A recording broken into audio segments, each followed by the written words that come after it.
Dan saya beruntung, saya tadi sudah disebutkan, buat saya model bisnis Tokopedia atau marketplace adalah model bisnis terindah, karena kami hanya bisa berhasil dengan cara membantu orang lain menjadi lebih berhasil.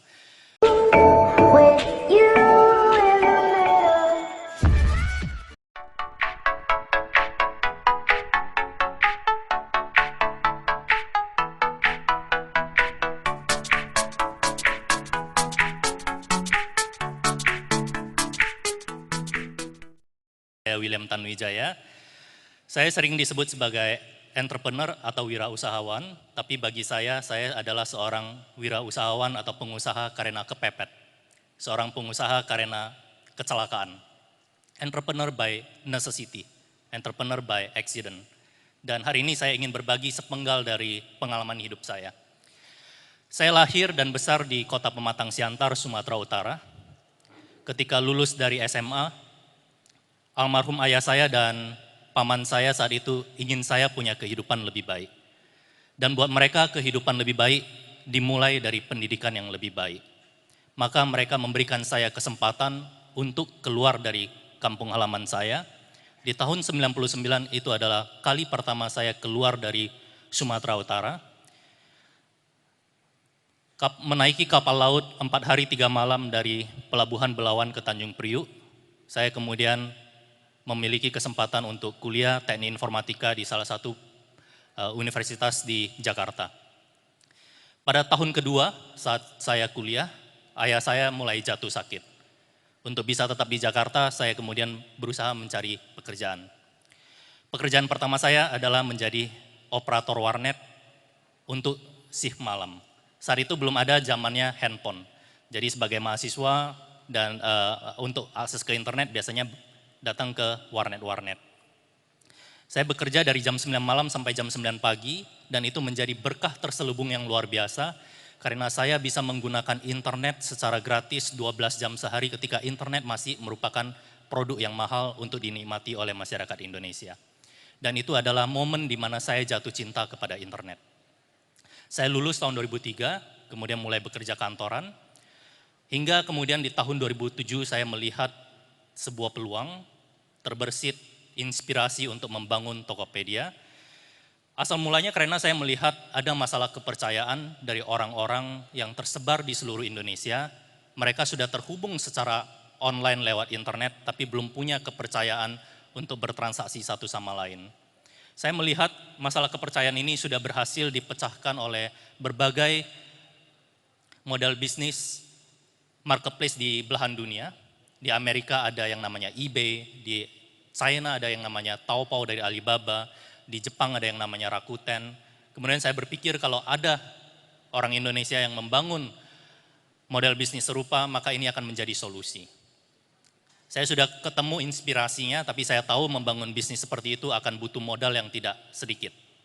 Lantas saat itu saya terinspirasi dari mengapa di Amerika banyak sekali pendiri perusahaan internet global seperti pendiri Google, pendiri Facebook, mereka bisa membangun sebuah industri yang begitu besar padahal mereka masih di bangku kuliah. Kemudian saya pelajari ternyata mereka bisa mencari akses pemodalan. Ada yang namanya angel investor, venture capital, dan seterusnya. Saya pun mencoba melakukan hal yang sama. Namun saya tidak kenal siapa-siapa, saya datang ke orang satu-satunya yang saya tahu punya uang, yaitu bos tempat saya bekerja. Beliau kemudian berbaik hati memperkenalkan saya kepada teman-teman beliau, dan saya bersama co-founder saya, keduanya bekerja di perusahaan tempat saya bekerja saat tersebut, berusaha melakukan pitching atau mencari pemodal. 2 tahun lamanya dalam setiap kesempatan kami berusaha mencari orang yang bisa yakin terhadap Tokopedia, namun kami gagal. Jika saya simpulkan penyebab kami gagal, saat itu orang-orang bertanya tentang 5 hal. Pertanyaan pertama adalah, William, bisa tidak kamu sebutkan satu saja orang Indonesia yang berhasil sukses atau menjadi kaya raya karena mereka bisnis teknologi atau internet? Indonesia kekurangan role model. Jika di Amerika mereka punya begitu banyak role model yang berhasil karena bisnis teknologi, di Indonesia sayangnya 10 tahun yang lalu hal tersebut belum terjadi. Lantas kalau tidak ada orang yang berhasil, kenapa kamu pede banget kamu bisa jadi orang pertama yang berhasil? Nah, ini adalah masalah track record, masalah role model. Pertanyaan kedua adalah mereka mengatakan bahwa Indonesia ini negara pasar yang begitu luas, begitu menjanjikan, 250 juta penduduk. Jika kamu membuktikan bahwa Indonesia butuh yang namanya Tokopedia, Indonesia butuh yang namanya marketplace, maka raksasa-raksasa global akan masuk kepada Indonesia. Kamu tidak berusaha membuat inovasi yang baru. Kamu ingin membangun eBay versi Indonesia, Alibaba versi Indonesia, Rakuten versi Indonesia. Jika ternyata orang butuh, bagaimana kamu akan menghadapi eBay masuk ke Indonesia, Rakuten masuk ke Indonesia, Alibaba masuk ke Indonesia. Jadi ketakutan akan kompetisi global kemudian menjadi momok yang begitu menakutkan sehingga sulit untuk mencari kepercayaan dari pemodal. Jadi dua pertanyaan tersebut adalah tentang industrinya tidak punya rekam jejak. Karena industrinya tidak punya rekam jejak, maka 3 pertanyaan selanjutnya adalah tentang rekam jejak pendiri perusahaannya atau calon pendiri perusahaannya. Mereka umumnya bertanya dari, William, kamu dari keluarga mana? Di Indonesia kalau kamu datang dari keluarga yang terpandang, maka mungkin harapan mereka kalau Tokopedia gagal, ada yang menjamin. Tapi kedua orang tua saya masih di kampung halaman saya waktu itu, ibu saya hanya ibu rumah tangga, ayah saya sudah berhenti bekerja ketika saya kuliah karena jatuh sakit, jadi saya satu-satunya tulang punggung keluarga. Jadi tidak akan ada yang menjamin jika gagal. Mereka kemudian bertanya, kamu lulusan universitas mana? Harapan mereka mungkin jika saya kembali dari Amerika, kuliah di Ivy League, Harvard, Stanford, MIT, mungkin saya punya kesempatan lebih besar ketika berhadapan dengan persaingan global. Namun sebagai operator warnet di kelas malam, saya menganggap saya ini lulusan warnet. Kemudian mereka juga bertanya tentang apa pengalaman bisnis kamu sebelumnya, pernahkah kamu membangun bisnis sebelumnya? Saya sebenarnya nggak pernah bermimpi jadi pengusaha, saya hanya melihat ada kesempatan, ada masalah besar di masyarakat yang harusnya bisa dijadikan solusi lewat teknologi. Karena faktor-faktor itulah, maka wajar kami gagal. Namun satu kesempatan yang mengubah hidup saya adalah ketika saya bertemu dengan seorang calon pemodal dan dia mengatakan kepada saya begini, William, kamu itu masih muda dan masa muda itu cuma bisa kamu alami sekali dalam hidup kamu. Jadi jangan sia-siakan masa muda kamu. Kamu bermimpi itu bahwa terlalu muluk-muluk. Role model kamu semuanya dari Silicon Valley, Amerika. Mereka itu adalah orang-orang yang lahir spesial. Kamu itu tidak spesial. Jadi jangan sia-siakan masa muda kamu. Itu menjadi sebuah tamparan buat saya dan di titik itulah saya ketemu tujuan hidup saya. Buat saya perjalanan membangun Tokopedia, saya belajar tentang semangat bambu runcing. Semangat bambu runcing buat saya ada 3 aspek. Yang pertama adalah tentang keberanian. Di titik itulah saya mendapatkan keberanian. Karena saya berkaca balik, 2 tahun perjalanan saya mencoba membangun Tokopedia, hal yang saya ingin, alasan kenapa saya awalnya ingin membangun Tokopedia adalah menyelesaikan masalah kepercayaan. Tapi ternyata saya belajar ketika saya sendiri ingin membangun bisnis, saya belajar ternyata membangun bisnis itu adalah tentang membangun kepercayaan. Dan sayangnya kepercayaan itu selalu dinilai dari rekam jejak seseorang. Dan di titik itu saya punya keberanian, karena saya percaya bahwa masa lalu itu adalah sesuatu yang sudah tidak bisa kita ubah. Tapi masa depan harusnya ada di tangan kita sendiri.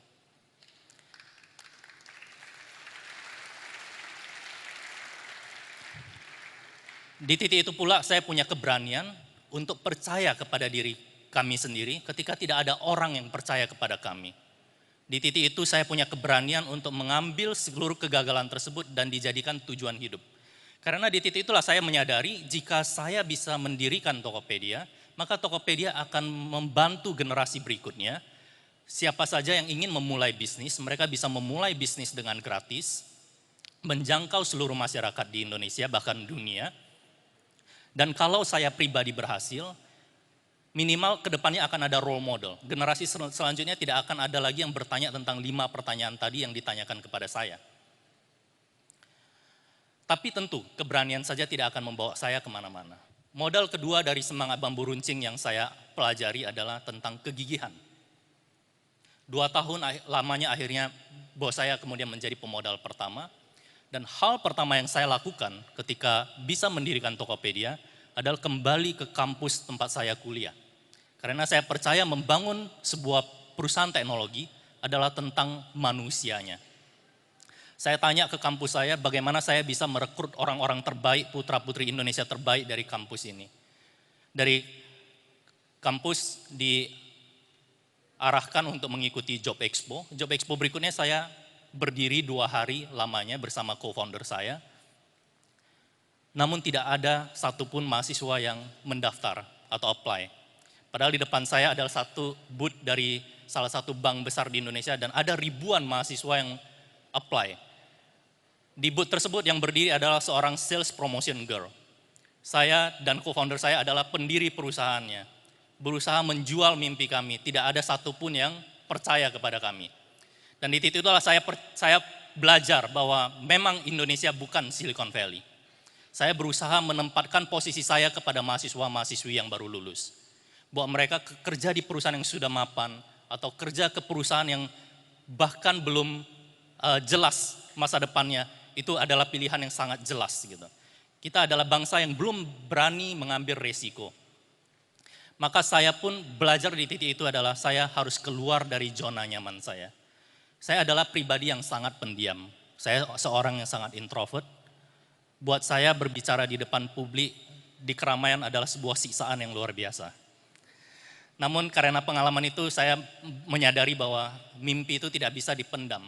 Mimpi itu harus disebarkan.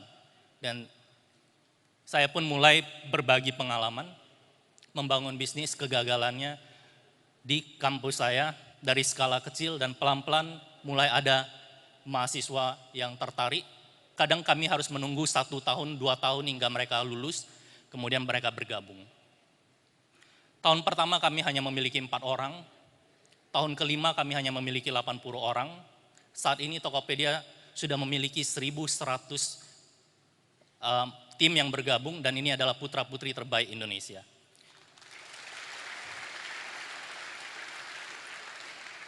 Sebagian dari mereka bahkan memilih pulang dari Amerika Serikat. Sudah kerja di perusahaan seperti BlackBerry dan seterusnya, tapi mereka memutuskan untuk kembali ke Indonesia berkarya bersama Tokopedia untuk membangun Indonesia. Tahun kemarin ada 2 mahasiswa Indonesia yang punya kesempatan untuk mengambil master di Harvard University, salah satu universitas terbaik di Amerika. Ketika mereka internship, mereka menghubungi saya dan tentu kami sangat terbuka untuk mereka mengambil internship. Ketika internship, satu di antara mereka bahkan memutuskan untuk ingin drop out dari sekolah untuk melanjutkan kerja di Tokopedia. Sayangnya orang tuanya belum bisa saya yakinkan untuk anaknya drop out untuk bergabung di Tokopedia. Tapi tidak masalah. Dia kembali menyelesaikan MBA-nya dan dua-duanya akan bergabung dengan kami tahun ini. Jadi itu adalah proses transformasi dari yang tadinya kami berdiri di sebuah booth dan tidak ada yang percaya. Saat ini sudah lebih dari 25.000 aplikasi yang kami terima per bulannya dari seluruh dunia. Dan ini adalah sebuah proses bagaimana kegigihan keluar dari zona nyaman berbuah menjadi sebuah hasil. Contoh lainnya adalah prediksi dari para calon pemodal di awal terjadi, kenyataannya terjadi. Raksasa-raksasa global kemudian masuk ke Indonesia dan kami harus berhadapan dengan pemain-pemain global. Internet ini borderless, jadi dari hari pertama kamu sudah harus punya mindset untuk berani bersaing secara global. Maka di titik itulah saya mulai berpikir, saya ke luar negeri aja tidak pernah, paling jauh dari Siantar ke Jakarta. Bagaimana saya bisa melawan pemain global jika saya tidak pernah melihat dunia? Maka saya memutuskan saya juga harus berusaha mencari pemodal dari luar untuk membawa saya melihat dunia global sesungguhnya. Tahun 2010 terjadi berkah bahwa Yahoo, sebuah perusahaan Amerika, mengakuisisi sebuah startup Indonesia yang namanya Koprol. Kemudian Indonesia mulai masuk ke TechCrunch dan sebulan kemudian beberapa pemodal Ventura, angel investors yang mengerti teknologi datang ke Indonesia untuk bertemu para entrepreneur muda. Saya pun mendapatkan kesempatan untuk bertemu dengan mereka. Namun saya gagal total. Mengapa? Saya bisa berbahasa Inggris dengan cara membaca dan mendengar. Tapi saya tidak pernah conversation dalam bahasa Inggris. Jadi ketika saya bertemu dengan orang-orang asing seperti itu, mereka dalam 15 menit pertama saya bisa melihat kekecewaan luar biasa, dan sebagian dari antara mereka bahkan mengatakan, William, kamu ngomong apa sih, saya nggak ngerti gitu. Jadi saya itu sebenarnya menghabiskan waktu, menyia-nyiakan waktu mereka. Disitulah saya belajar untuk juga punya kegigihan untuk tidak kalah oleh rasa malu, tidak kalah oleh kegagalan untuk berkomunikasi. Saya tahu saya harus menemukan jalan keluar. Akhirnya saya ketemu pemodal asal Jepang dan Korea. Mereka bahasa Inggrisnya juga hancur. Jadi somehow kita bisa agak-agak telepati, terus dia bisa ngerti. Terus saya juga bisa ngerti gitu. Dan kemudian karena mereka investasi, itu pertama kalinya saya bisa ke Singapura, saya bisa ke Jepang, saya bisa ke Korea, melihat perusahaan-perusahaan internet asal Jepang, asal Korea, dan tiap bulannya saya berkomunikasi dengan mereka dengan bahasa apa? Bahasa Inggris. Lama-lama saya bisa berbahasa Inggris dengan lebih lancar. Dan tahun kemarin saya pun terpilih mewakili Indonesia sebagai yang global leader di World Economic Forum, dan itu pun saya harus berbahasa Inggris. Jadi ini adalah contoh bagaimana kegigihan keluar dari kegigihan ketika pun kamu gagal berkomunikasi, kamu tidak menyerah. Dan modal terakhir dan paling penting dari semangat bambu runcing adalah harapan. Pahlawan kemerdekaan Indonesia membawa kemerdekaan Indonesia digambarkan dengan modal bambu runcing. Tapi mereka tentunya tidak hanya modal nekat atau berani atau gigih saja. Alasan mereka berani mengorbankan nyawa mereka di garis terdepan perjuangan kemerdekaan Indonesia adalah karena mereka punya harapan. Harapan bahwa satu hari nanti Indonesia akan merdeka karena perjuangan mereka.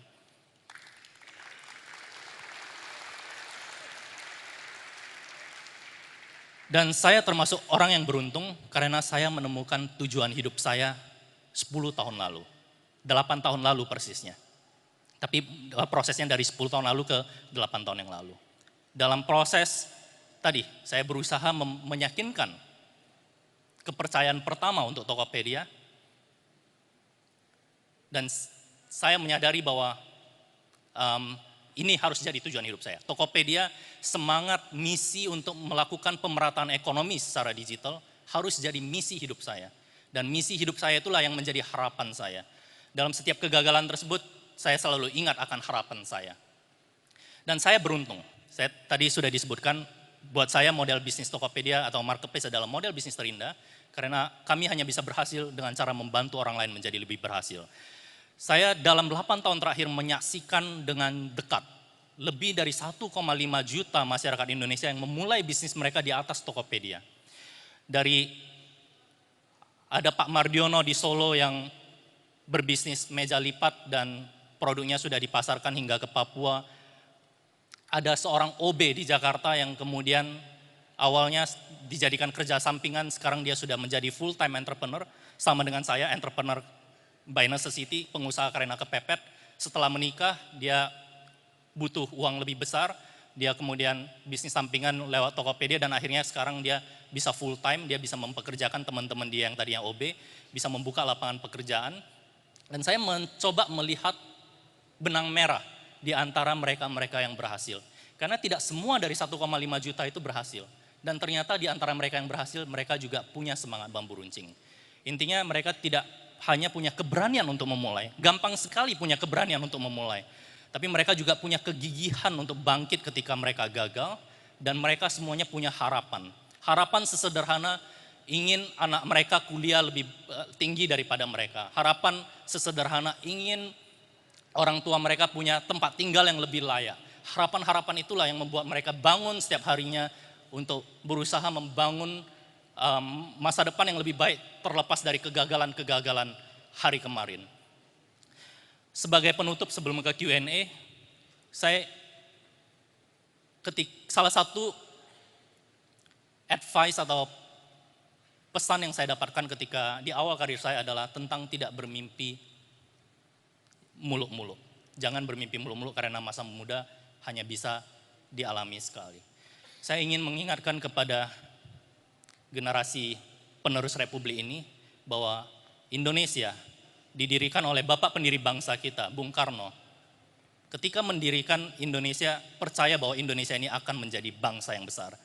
Dan beliau pernah menitipkan bahwa kepada seluruh generasi Indonesia bahwa bermimpilah setinggi langit, jika engkau jatuh, engkau akan jatuh di antara bintang-bintang. Saya ingin menitipkan, belum sampai 100 tahun kita merdeka, generasi penerus Republik, jangan sampai kita kehilangan kemerdekaan kita untuk bermimpi. Terima kasih.